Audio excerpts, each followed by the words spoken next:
One of the agents walked up to the man in the suit and saluted him. "We've secured the area, sir," the agent said, loud enough for everyone to hear. The officers froze, the realization hitting them hard. The man they had ignored wasn't just important. He was someone with real power. But what kind of power? And why were federal agents involved? The crowd and the officers alike waited in stunned silence as the truth hovered just out of reach. The officers stood frozen, their earlier confidence crumbling. The man in the suit stepped forward, his voice calm but firm. "You've made a mistake. This boy isn't a suspect, he's my son." The words hung in the air, and the lead officer's face went pale. He stammered, "Your son." The man nodded, and one of the federal agents stepped in, flashing his badge. "This is Director Collins of Homeland Security. You've detained his son without cause." The crowd gasped. Some whispered in disbelief, while others shot the officers angry looks. The boy's father turned to the officers, his calm demeanor now edged with steel. "You've not only targeted the wrong person, but you've done it in front of witnesses and cameras. I don't need to remind you what that means." The officers immediately let go of the boy, their hands shaking slightly as they tried to justify their actions. "We thought—" one began, but Director Collins cut him off. "You thought wrong," he said, his voice sharp. Just as the situation seemed to settle, the unexpected twist came. The boy, finally free, stepped forward and spoke for the first time since his father arrived. "Dad, they didn't just stop me. They searched me too." He reached into his pocket and pulled out a small device the officers had planted, their earlier confidence now making sense. Director Collins stared at the device in his son's hand and then back at the officers. His jaw tightened. "This isn't over," he said, his voice low but menacing.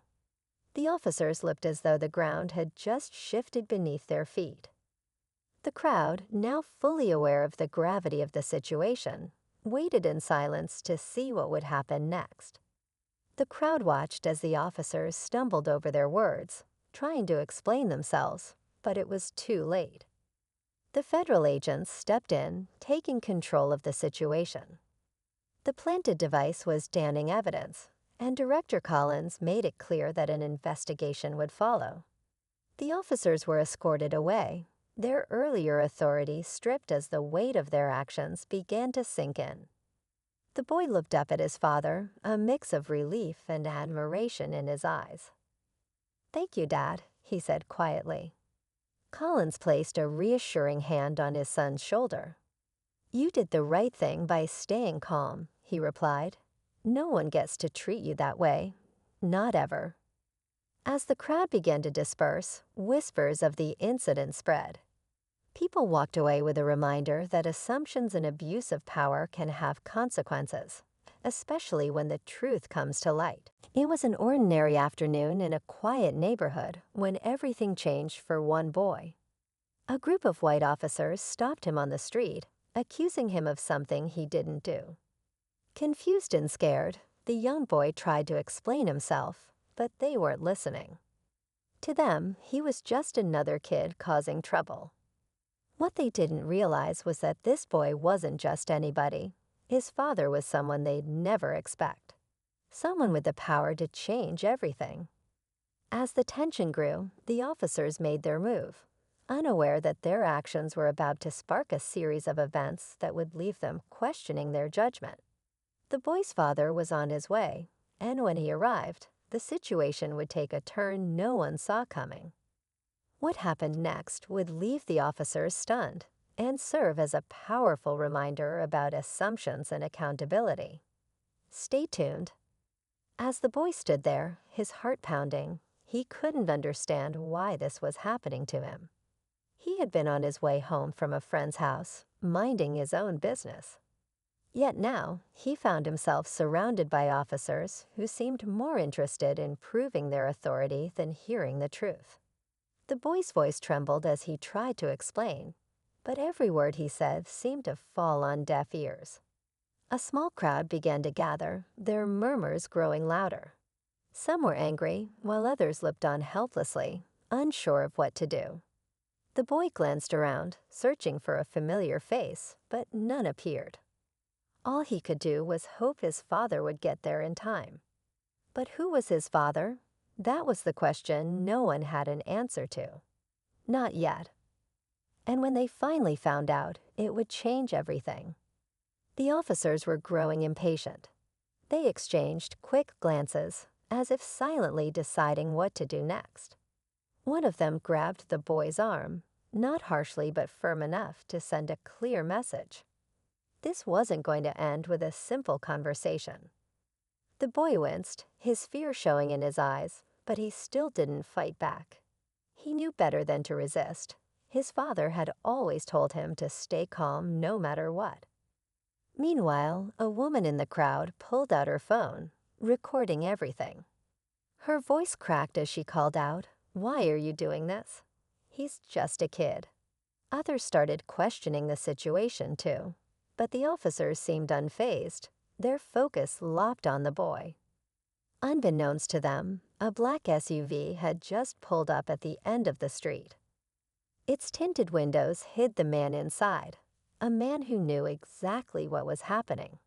And he wasn't happy. The SUV rolled to a slow stop, and the driver's door opened.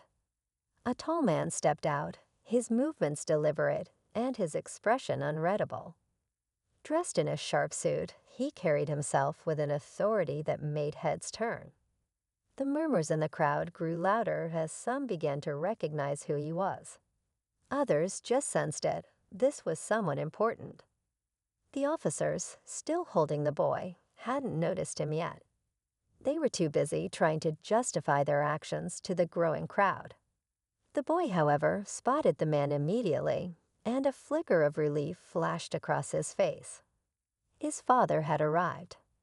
Without raising his voice, the man began walking toward them, his gaze locked on the scene ahead. Each step he took seemed to raise the tension in the air. The crowd fell quiet, waiting to see what would happen. Even the officers finally turned to face him, their confident demeanor starting to waver. And then, with a calm but commanding voice, the man said, "Let him go." The officers hesitated, their grip on the boy tightening slightly as they exchanged uncertain glances. They didn't recognize the man, but something about him made them pause. His presence commanded attention, and the quiet authority in his voice hinted at power they couldn't quite place. Still, one of the officers, the one who seemed to be in charge, straightened his shoulders and said, "Sir, this doesn't concern you. We're handling it." The man didn't flinch. He took another step closer, his gaze unwavering. I said, "Let him go." This time, his tone carried a weight that silenced even the faint murmurs in the crowd. The officer frowned, clearly annoyed, but before he could respond, another sound broke through the tension. A second SUV pulling up behind the first. From this vehicle emerged two men in uniform, but not police uniforms. They were federal agents, and their arrival sent a ripple of shock through the crowd. The officers stiffened, realizing this was bigger than they had thought.